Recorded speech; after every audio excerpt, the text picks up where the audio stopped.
How's it going, Rams? I'm Leah Cackowski, and welcome back to another week here on CAC's Closeout. For this evening, I've got so much for you, starting with, of course, score updates on both Rams soccer and volleyball. Plus, I'll jump right back into the world of college football as Colorado State searches for its first home win of the season against Hawaii. And finally, I'll conclude by discussing CSU hockey and their most recent wins. All of that and more on CAC's Closeout, which starts right now.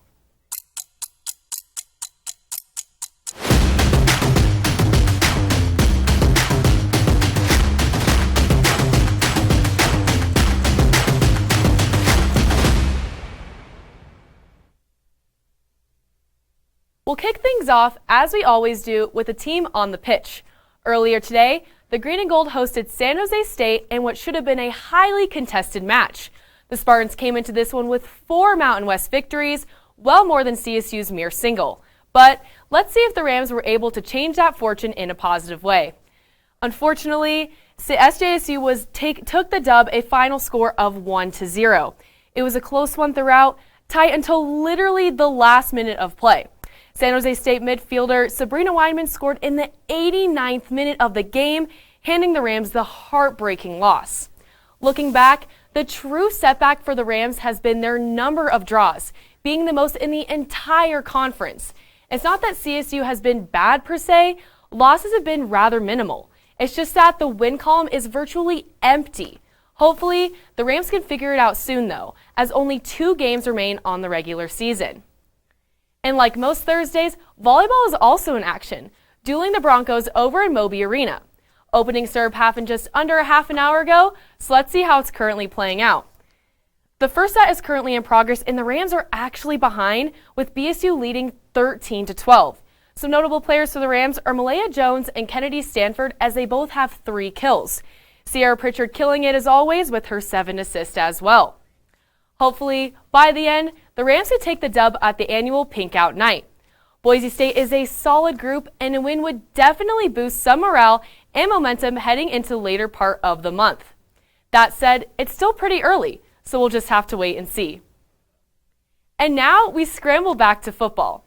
As you heard from Mike on Tuesday, though last week's homecoming loss to Utah State was encouraging, it still stung a little. However, if the Rams truly want to bounce back, this would be their shot against a similar but worse 2-5 Hawaii team.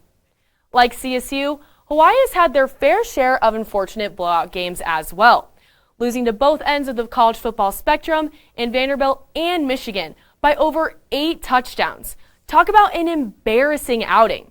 But like Colorado State, the Rainbow Warriors were able to compete against Nevada, taking the W 31-16.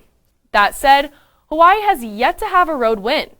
Nonetheless, let's see what's bringing success in Honolulu. The man in charge is sophomore QB Braden Shager, one of the few freshmen nationally to start a regular season game in 2021, and has done relatively well in year 2, with just over 1,000 yards and 3 touchdowns thrown. His go-to threats on the outside are Zion Bowens and Jalen Walthall, who each have almost 200 yards receiving in 7 games in.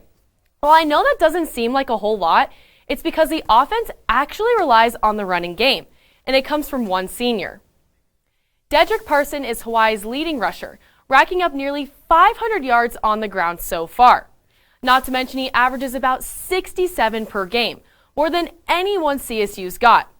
You can also add a whopping 10 touchdowns, as Parson accounts for over 60% of Hawaii's total TDs. Either way, if the Green and Gold want to compete, they must step it up defensively. And the way the Rams played on that side of the ball lately, I really think this Saturday will be a good day to be a Ram. And to close, let's break the ice with some Colorado State hockey. The Rams prepare for their first road appearance of the year, traveling to Omaha to face Midland University. But before that, I have to mention their absolute dominant performance against San Diego State last week. In 2 games, CSU netted a total of 19 goals for a pair of blowout victories over the Aztecs. Wow. Illustrating even more just how exciting this Rams offense attack can be. The sweep now improves the Rams' record to 5-3 on the young season. And more specifically, we see the scores here.